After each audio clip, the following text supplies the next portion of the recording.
მითოსი დაბრუნდა. Globალურად ის უკვე ხელმისაწვდომია, ანუ ენთროპიკის მიერ შექმნილი ყველაზე მძლავრი საჯარო ხელოვნური ინტელექტი მომხმარებლებს ისევ და ისევ აქვთ აპლიკაციაში. ცხადია, საუბარი გვაქვს იმ მომხმარებლებზე, რომელთაც აქვთ ფასიანი გამოწერი სერვისი, უფასოდ მითოს, რა თქმა უნდა, არავინ არც კი გვანახებს, ასეთი არის დღევანდელი მოცემულობა. ის ცოტა ხნით ციხეში იყო გაშვებული, მარტივად რომ ვთქვათ, რადგანაც, ხო, ტრამპის ციხეში იყო, რადგანაც სახელმწიფომ ამ შემთხვევაში Amazon-ის მიერ მომზადებული კვლევის საფუძველზე მიიღო გადაწყვეტილება, რომ დაებლოკა ამ ხელოვნური ინტელექტის საჯაროდ გაშვება, რადგანაც მასში აღმოაჩინეს უსაფრთხოების გარკვეული პრობლემები და გამოწვევები. პრობლემა იმაში მდგომარეობდა, რომ მონდომებულ ჰაკერს შეეძლო თავდაცვითი მექანიზმისათვის გვერდი აეარა და ამის შემდეგ უკვე მიიღო მითოსის რეალურად ულიმიტო ვერსიაზე წვდომა, რომელსაც შეეძლო ლამის ყველაფერი, მათ შორის სისტემების გატეხვა, ჰაკერული შეტევების განხორციელება და იმ ყველაფრის კეთება, რაც წესით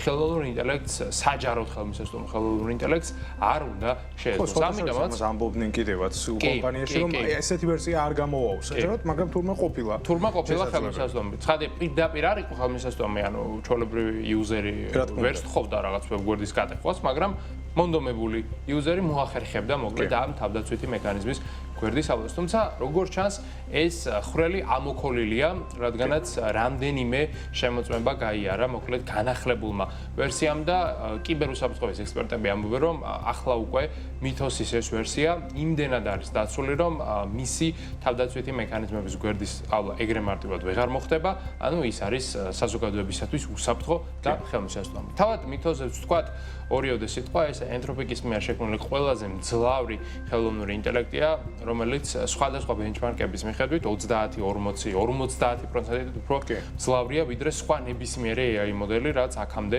ოდესმე გვიხილავს. ცხადია, ეს იმძლავრი არ გამოიხატება იმაში, რომ ის უფრო კარგად და პოეტურად წერს ან უფრო აზრიანი არა. ის უბრალოდ უფრო კომპლექსურ დავალებებს ასრულებს უშეცდომოდ, აქვს ძალიან დაბალი ჰალუცინაციის, ასე ვთქვათ, მაჩვენებელი და ასევე მას შეუძლია რამდენიმე ვერსიაზე ერთდროულად პარალელურ რეჟიმში მუშაობა გააჩნია, ცხადია რა ტიპის დავალებას მივცემთ მას და ასევე როგორც დეველოპერები ამბობენ, მითოსი არის გამორჩეულად კარგი კოდის წერაში და მათ შორის საკმაოდ კომპლექსური აპლიკაციების აწყობაში.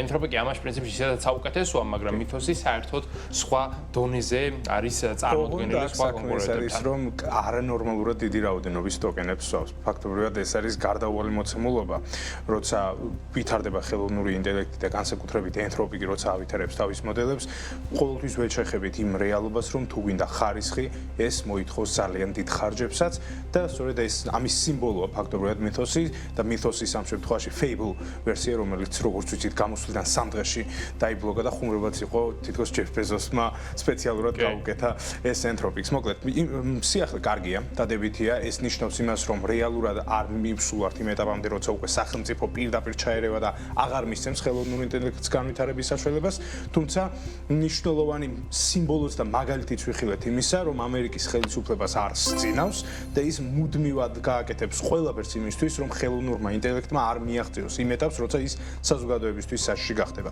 შესაბამისად, ამ მოცემულობით კარგი სიახლეა ეს დაბრუნდა მითოსი, მისი შესაძლებლობები და იმედი მაქვს ყველა მომხმარებელი მაყოფილი დარჩება მისით.